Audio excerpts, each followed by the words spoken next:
Hi guys, my name is Mike, and I'm giving away a mic, a contact microphone, to a random subscriber, so if you're interested, stay tuned to the end.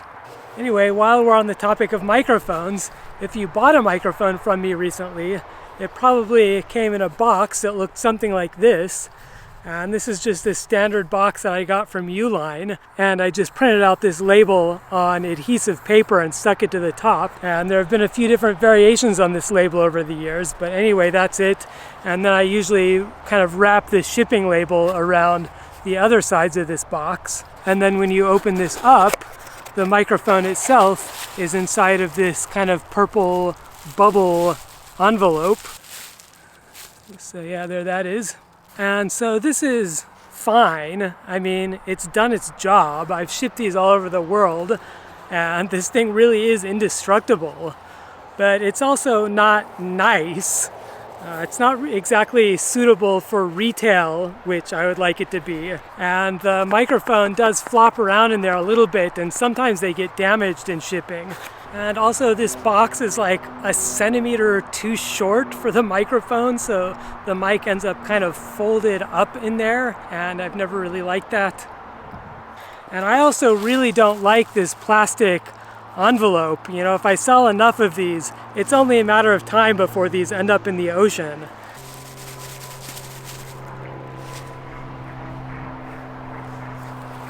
So what I'd like to do is develop some nicer looking and more sustainable packaging for these microphones. And I should say right up front that of course there are companies that will make packaging for you. And I think if you're making thousands of boxes at a time, then that's probably the best option. But in my case, I'm still making microphones in batches of 100 or a few hundred at a time. So the price doesn't really work out to outsource the manufacture of boxes. So I settled on kind of a more DIY approach, and I want to share that with you today. And so I did a little bit of research, and I found that screen printing is a pretty good DIY way of getting high quality graphics onto a box. If you can live with a one color design. If you need more than one color, then the cost and complexity kind of goes up exponentially. But I did some Googling, and I actually found a couple of really nice one color box designs on these products that are, you know, real products and actually available in stores. And so this isn't going to be a whole screen printing tutorial, but I quickly want to go through what I did so you can see how it works. So I started with this blank screen, which the screen mesh is all just open here. And then I coated this in this pink liquid, which closes the screen mesh. And this liquid is UV sensitive, which is why I'm working under this weird yellow light. And then so while this is drying, I prepared my box design, and this is just straight black and white. And I had them print this out on transparencies at Kinko's. And everybody will tell you that it won't work if you have them printed out on transparencies with a LaserJet printer at Kinko's. But those people are lying, because it totally does work. Anyway, my design was too big to fit on one sheet, so I taped them together. And then I laid this whole thing down on top of my screen. Oh, just kidding. This screen is actually for something else. Anyway, so I laid a design down on top of the screen. And then I blasted it with UV light, and the UV light cures this pink liquid wherever the light is not blocked by the black ink on the design. So after that's finished, then I can just take it over to the sink and rinse this leftover pink liquid out of the parts that didn't get exposed. And so yeah, this is my screen, and I think you can see how this is going to work. So then I take the correct screen over to my printing press, and I put it on there, and then I'm going to be using this water-based ink, which is supposedly more environmentally friendly than more traditional plastisol inks. although my understanding is that the pigment in here is still acrylic particles. And acrylic is definitely an environmental pollutant, and it takes hundreds of years for it to break down. So yeah, I don't know if anybody knows kind of a better alternative. I would be interested in hearing about it, but this was kind of the best thing I could find for now. So anyway, I put some ink onto my screen.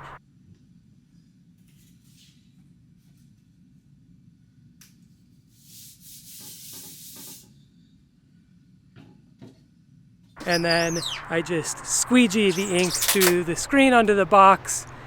And so this is what the box looked like. And this looks pretty good. Actually, I did a couple of these and they all turned out pretty well. Although previously I've had a lot of problem with this kind of weird smudging. And I think this is because I'm printing on this uneven surface and I'm printing all the way to the edge of the box. And so ink is kind of getting mushed down underneath the screen where it's not supposed to be and then smudging the box. And so I actually tried about a million different things to try to solve this, including different screen meshes and different inks. But I think what it really boils down to in the end is it's a matter of technique. It's a matter of learning how to control the ink on the screen so that you're not putting too much ink down. And now that I've gotten a little bit better at that, I've been getting a little bit more consistent prints. Anyway, so then I have a few different versions of my microphone that I sell. And rather than making 3 separate box designs, I just bought these rubber stamps. So I can just stamp on which microphone is in the box. So this is what that looks like. And I'm not totally in love with this, with kind of shadow around the edge there. I wish they had not trimmed the rubber so close to the actual text.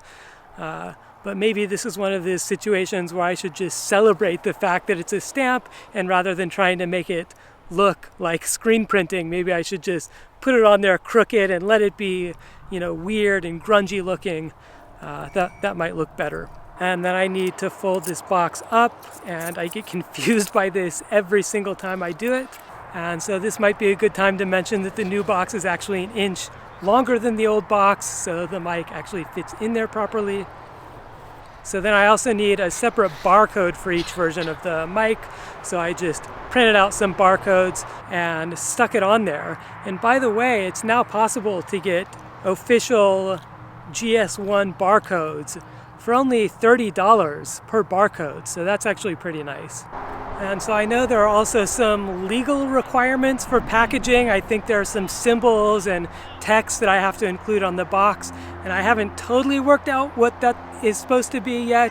So I just left some extra space for a second sticker, and whatever I need to put, I'll just put it on this sticker and put that on the box as well. So then I wanted to make some kind of like cardboard insert to hold the microphone in place in the box. And so I drew something up in Inkscape, and I was gonna print the outline out so I could just cut it out easily, but my paper doesn't fit in the printer. So anyway, I just kind of drew this out by hand. Here, maybe this will be more epic if I have some music to go along with it.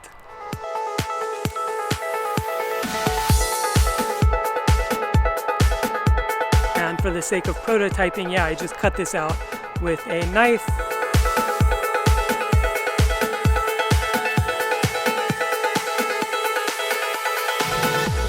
And once I convinced myself that this is actually going to work, then I actually bought this paper cutting machine. It basically just drags a knife around on the paper and cuts it out very precisely.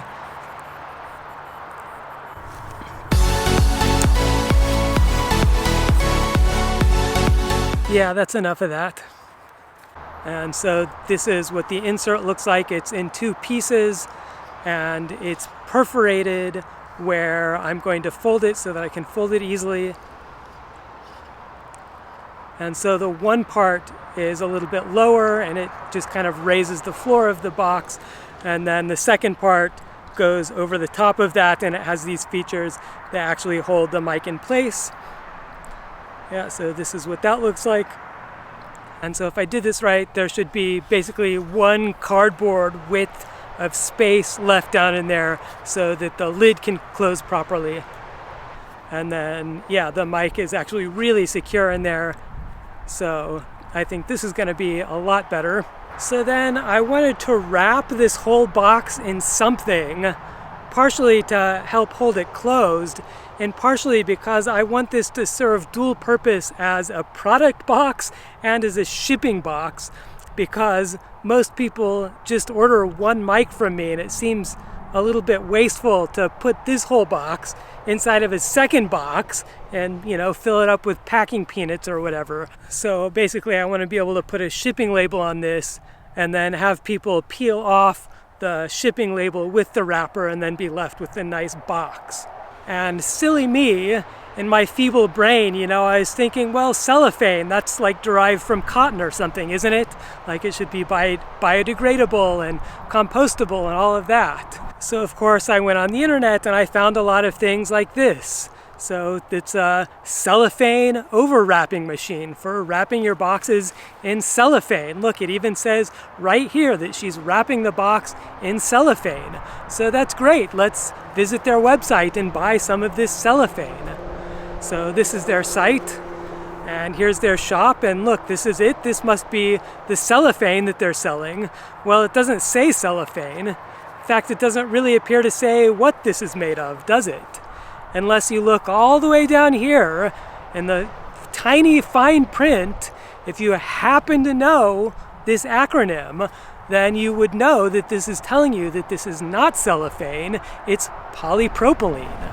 And polypropylene is definitely not derived from plants, it's not biodegradable, it's not compostable, and if you've ever been to the ocean, you have definitely seen this stuff floating around in there, and it is going to be there forever.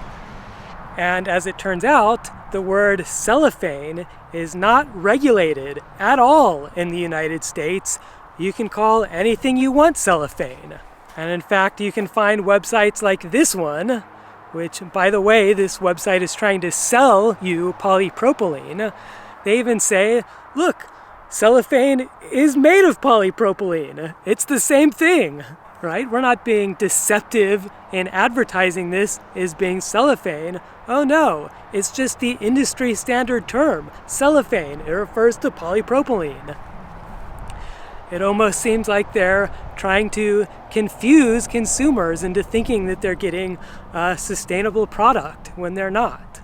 And even if you can find true plant-based cellophane, if you want it to be heat sealable, it's going to be coated in something.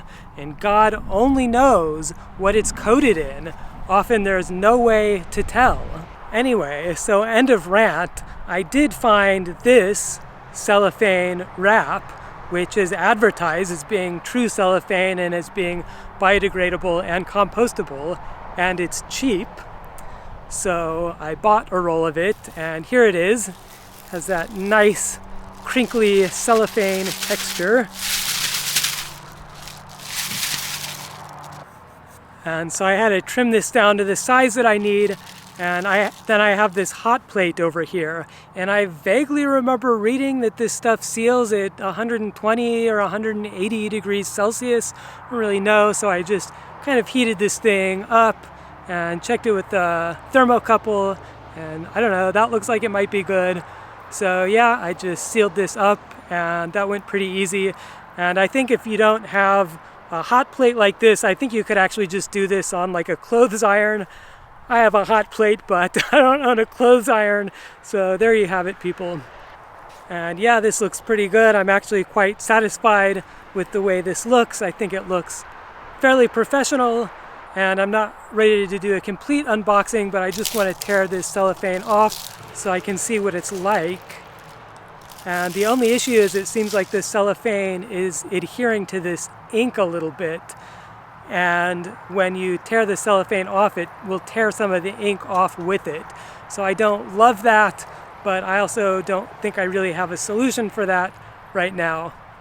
I think maybe I didn't let the ink fully cure before I did this. Anyway, so yeah, here it is. This is the finished box.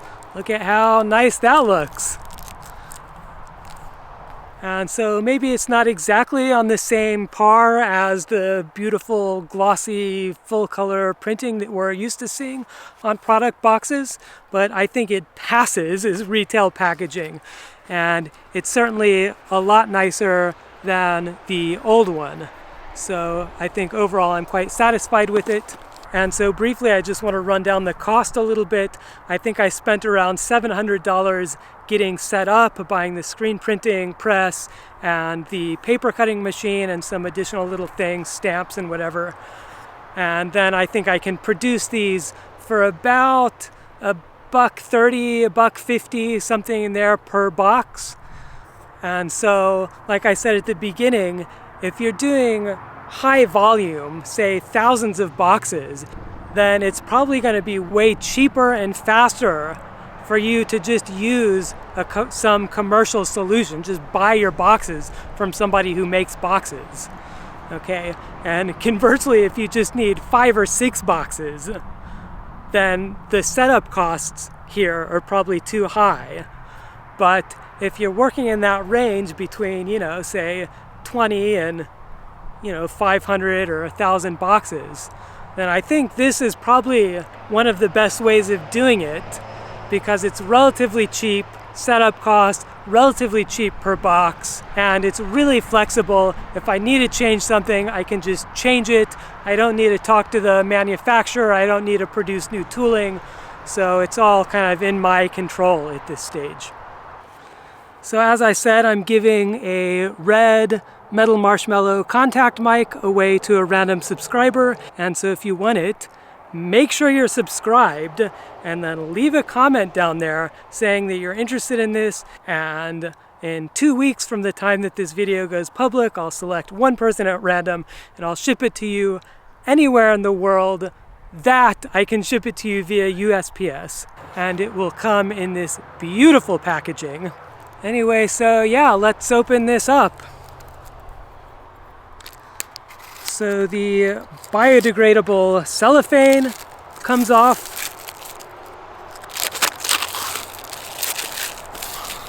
Yeah, and then, so then there's a lovely microphone and it fits nicely in there. It's held securely, and yeah, there it is.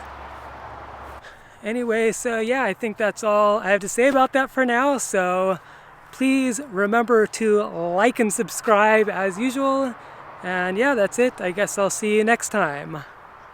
Bye!